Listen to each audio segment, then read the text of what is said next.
good to see you all this Easter. There's a lot that's going on in this gospel text. We know this, it's been like 2,000, I'm just rounding, 2,000 years. So the story, we know it, right? He's crucified, we show up on Easter, the tomb is empty. Every gospel kind of has its own angle on how things go. And it's interesting because in the 3-year cycle, John doesn't get his own year. So it's Matthew, Mark, and Luke. And we're in the year of Mark. And it's the 1 year where all of the guides and the resources that help worship leaders and pastors plan for worship on Easter and other Sundays say, it's Mark's year, but you might want to consider reading John. You can read Mark if you really feel like you need to, but don't get too carried away. It's shorter than the others, and it's missing some important details. There's one in particular, a rather large detail that's missing in the Gospel of Mark. Did anybody notice it? Jesus is missing. Which, I'm not a complete expert in this, but if you were going to attempt to demonstrate, say, a resurrection, it would be great to pull the person out of the closet, right, and be like, hey, look. And Mark just walks right past that. We also get, I think, to Elizabeth's point, we would not be here this morning if the women had not gone from the tomb and told others. An apostle to the apostles, the sent one to the sent ones. But when we think of the story as we have it from Mark, there is fear, but I also imagine a certain amount of quiet. Think of that first day of the week, right? Now, I'm not generally speaking an early morning person, but on Sundays, I am an early morning person. And typically, in the last few years at least, I have been walking to church at about 5:30. It's about a 15, 20-minute walk from the parsonage. And it's quiet. Might surprise you, 5:30 on a Sunday morning in Palo Alto. You cannot hear the 101. It's completely silent. You can hear birds, all kinds of things. You can hear your own thoughts. There's kind of a pleasantness to it as I walk my way over. But I would imagine for the women heading to the tomb, there would have been a lot of silence perhaps in the world around them, but maybe not so much in their heads, right, as they're walking to this place. This isn't dropping off flowers at the grave of a loved one who passed away a few days before. This is an entirely different scenario. Jesus didn't, shovel too much snow and have a heart attack. That's not what happened. He was arrested by the Roman establishment and was executed by the state, effectively for attempted treason. So you're rolling up with your flowers, right? Is somebody taking down names? It was definitely before facial recognition, a sketch artist there. I don't know how it would have been done, but who is noticing that I have gone to the tomb, right? Who is watching? Are there soldiers coming to get others in the group? This would have been a very, very scary time. And the one thing that is consistent in all the Gospels, even consistent beyond Jesus being there, is that it is women who are first to the tomb.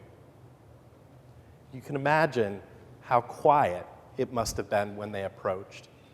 Worried about how they were going to move the stone and then showing up and finding that the stone had already been moved. Now again, if you go to a cemetery to visit someone, you don't expect it to be open like that, right? That's not how it works. The stone goes and then it stays, right? That's how this works. But there must have been a quietness in that space. When I was traveling last fall, I spent about a week and a half in Krakow, Poland, at the Lutheran World Federation Assembly. And I had an opportunity to tour around the city, and it was interesting to see the cathedral and the old castle overlooking the river there. I had never been in a space quite like that. You're definitely, as a more Western church-oriented Christian, you're starting to get towards the Orthodox parts of the world. There's a lot more gold leaf and a lot more iconography, even in the Roman Catholic parishes. But what struck me so much in the cathedral there was that there were very few seats for the living.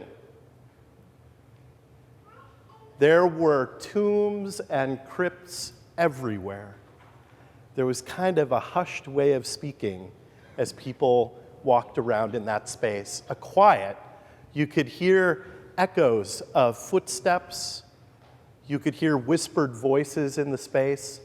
There was a coolness to the stone. It was very quiet, right? Could be peaceful. Sometimes maybe that's a bit unsettling, that kind of quiet. I was reading an article a few years ago in the New York Times that was about a curious room in a building in Minneapolis. Orfield Laboratories has an anechoic chamber. Now, I had to look this up. It means no echoes.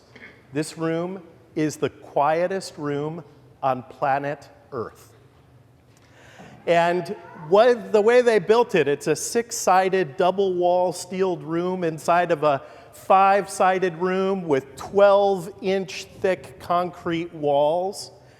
You can check how loud your dishwasher is, if that's maybe your job, but they also rent the space for an hour at a time so that you can go in and experience it. And apparently it's very unnerving to be in that kind of silence. In fact, somebody with some experience in a similar space said it was even sometimes would cause you to lose balance a little bit. You don't realize how you're accustomed to sounds bouncing around to cue you in on all of the things that are going on.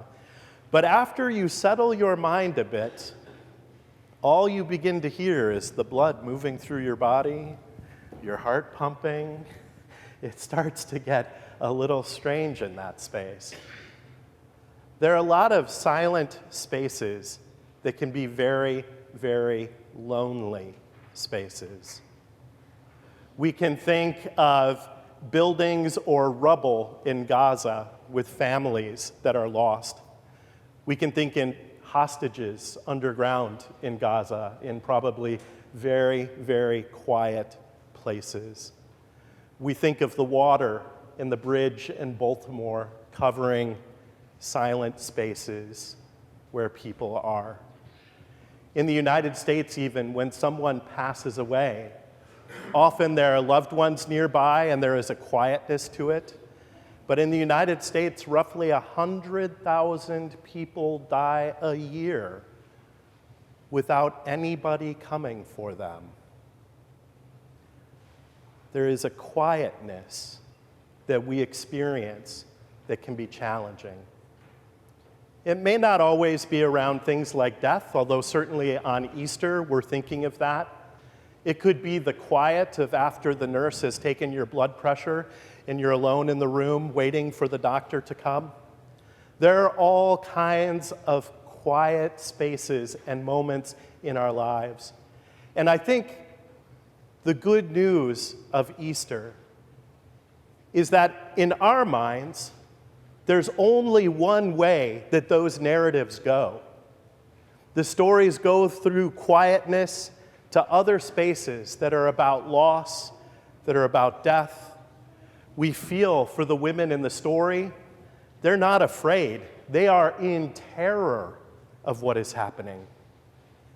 We often get into quiet corners of this life and in our own minds where it seems like that's it, there is no way out of this space. The stone has been rolled in front, and that is it. That is the end of the story. But just like the text that we have today, this story ends in a different way. The stone that doesn't get moved got moved. The body that was laid in the tomb is no longer laying in the tomb. And all of those quiet spaces that we experience that bring us fear and dread and grief and loss, we recognize that in Jesus Christ, a way is made that we maybe don't see when we first experience that moment. So as you observe today and this week of weeks that we continue to celebrate, be mindful that Christ makes a way when we are 100% convinced that there is no way. Christ makes the way to new life and hope. Amen.